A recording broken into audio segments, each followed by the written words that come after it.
Beijing. She's from international, Hong Kong, UK, United States. And open our vision, please. Thank you very much, Dr. Malini, a very kind introduction. Thank you very much for inviting me to the INCAS, and good afternoon to everyone. And we're going to be talking about can gene expression actually create anti-aging. And this is going to be the new buzzword. After collagen, now we're going to have the gene expression. And how does that go? Well, can it? Because gene expression is a very complex event. Several things can happen and several things can go wrong. So look at this diagram, for example, okay? The gene code for proteins, which in turn controls the expression of other genes. So A controls the expression of B, which controls C and A. It's a very complex process. So just saying gene expression and we have this particular gene doesn't mean much really, unless you have the context. So now another example, okay? So you have proteins that control the expression of the gene I, for example, and that is transcribed to the mRNA. And that mRNA is controlled by other proteins. So there is a very complex environment that controls gene expression. And here is the good news and the bad news in one. Can gene expression always have positive results and not negative? Or some genes sometimes have positive, sometimes negative, or sometimes both. And as it turns out, is the latest. Most of the genes have both positive and negative, and there's a lot of papers. One of the papers is about the gene, the angiotensin converting enzyme gene, that basically has both positive and negative results, but it's a lot of genes. There is a company, Broadband Light, that has done a lot of research on gene expression, and they have called these genes anti-aging genes. But if we look very carefully into these genes, what you see is, for example, the EF2 gene, okay, can stop, it can increase the cells, but it can also increase tumor cells. So if you have some precancerous thing, it's going to be much worse for you. The MOB10, for example, can stop virus, it's an antiviral, but it also can be precancerous. So both good and bad at the same time. So they say anti-aging genes because, again, I don't know if you remember the lecture, if you were here yesterday, but we're saying that you need to falsify hypotheses. You cannot just only verify your hypothesis, because if you try to verify the hypothesis, you're always going to find something to support your hypothesis. And that is a problem because there may be other factors that would falsify it. So all of these genes can have positive and negative effects. So again, try to also falsify the hypothesis. So all trauma procedures will cause gene expression. If you hit your head against the wall, a gene is going to be expressed. So just gene expression in itself is not a positive thing, because it can be positive, of course, but it can also be negative. So this new anti-aging buzzword, gene expression, sounds good, it sounds interesting.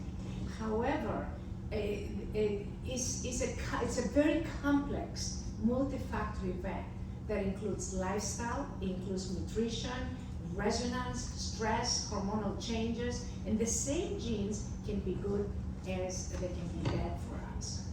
What is gene expression? Is when a gene becomes functional, it creates a protein that is functional, but that's not necessarily a good thing. Sometimes a good thing, sometimes a bad thing. And what causes gene expression? Just about everything. Sleep, nutrition, food, stress, everyday life, all of those things are going to cause gene expression. And lifestyle, for example, this is twins. One is a smoker, the other one is a non-smoker. We see a huge difference in their appearance just because of smoking. They both should have like the same face, but they don't because of different lifestyles. So there is the environment will trigger genetic expression. BMI will, of course, you eat more, you're gonna have a different gene expression. Or you exercise, different gene expression again. The other problem is that the genes change with age. So sometimes certain genes appear at a younger age, and these same genes are not, the skin basically has different, it suppresses gene expression as you're aging. So when you say gene expression, that you sort of produce a gene, it might be good for a young person, but it might be bad for an older person. So it depends how the age is affecting how that gene is going to be part of the whole that could lead to anti-aging. Another thing is resonance, is basically signaling how the cells interact and communicate with each other. That also will cause gene expression. All the signaling pathways, like Dr. Nalini said yesterday, the body is an orchestra of millions and millions of instruments, and how these instruments interact is how the body is functioning. So you cannot just say, okay, we got one gene, good, it's anti-aging. It doesn't make any sense to say that. This is just a little bit, a movie that can show you how basically signaling mechanisms can affect the gene expression. They go to the DNA, the signals start kind of getting the gene, then the gene expression composes the proteins, you have a transcription, and then you have a translation of different expression of the gene.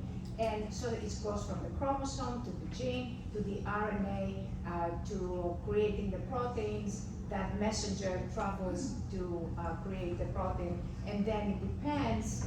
Proteins are made out of many amino acids, and it depends whether the protein is folded or if you have some kind of a traumatic procedure that unfolds, denatures the proteins, and then makes them basically dysfunctional. So there is a lot of processes, and resonance, interaction between the different genes, it can make a whole big difference on how a particular gene that was expressed at any time can be beneficial to aging or anti-aging or not, or it can be actually harmful, and it's going to make us look even worse. So there is a coordinated activity of signaling pathways, and this communication can also determine gene expression. There is a qualitative trait locus, the QTL. In other words, where the gene was in the DNA sequence, that can also affect gene expression and can affect whether this gene is going to be beneficial for us or it can be harmful to us. And again, so when you hear the word gene expression, don't be too impressed, because it's oversimplistic. And you need to take into consideration all these other processes. Now, clock genes. Every gene has a circadian rhythm, has a clock in it. And in 2017, the Nobel Prize was given for those scientists, those three scientists, that basically looked at how molecular mechanisms that control the circadian rhythm of the cell. Psoriasis and also eczema are very good examples of a dysregulation of the clock genes. Also, keloid scars. This is dysregulated clock genes and also dysregulated signaling pathways. So can gene expression protect us from aging and be another anti-aging procedure? Maybe it can, but not yet, not unless we know a lot more about this very complex process. There's so much we don't know about the bodies in the first place.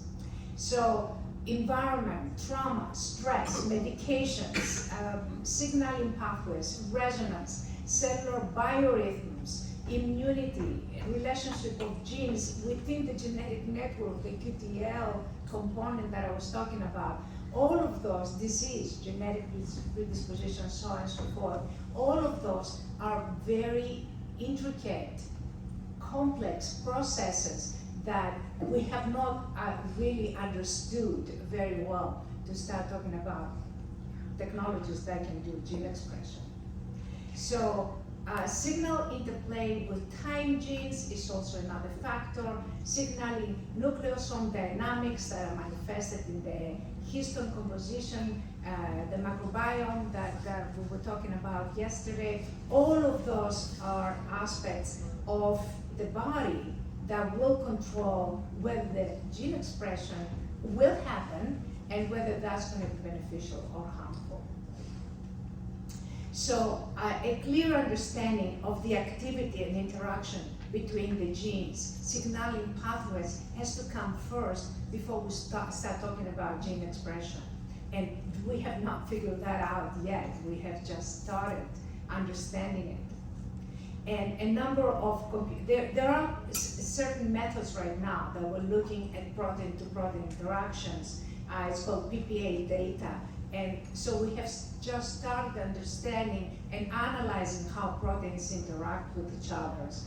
And there is the AISP, the hybrid intelligence approach, for identifying how signaling pathways can actually interact and produce changes in our body. So basically for gene expression, it's not that just the gene that is expressed has an environment. And analyzing the environment is the most important aspect of this gene expression. So when you hear that buzzword is coming, and I'm telling you, you're gonna hear it more and more, be careful and listen more carefully to what they're telling you.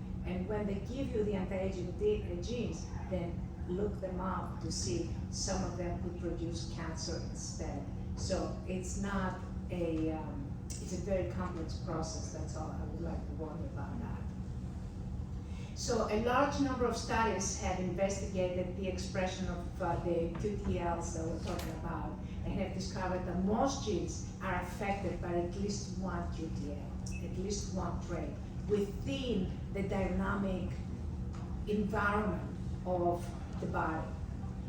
And with this, I would like to conclude the lecture. And if you do have any questions that you may think later on, please feel free to email me at science@iellios.com. Thank you very much. Thank you very much.